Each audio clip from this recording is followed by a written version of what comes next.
Welcome to Chains with Jake. Today I'm going to show you how to make a dummy unit out of an old blue box. It's not really hard because all you have to do is first, if you have the metal piece that goes across, you just take that off first and you slowly take these clips off next.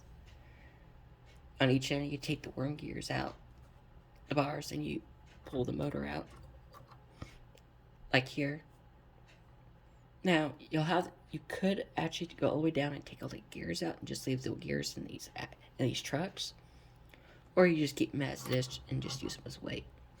And after that, all you have to do is just close the lid and you're good to go.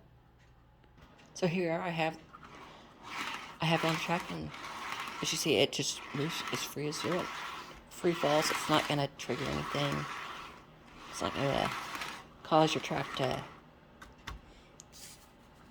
shut down because you have a connection, a fault. This is what you want. Now, the only thing you probably do is put your own couplers that you need, that you have on your layout. Just put them on here. But other than that, that's all you need to do. I hope this was useful. Like, subscribe, and comment.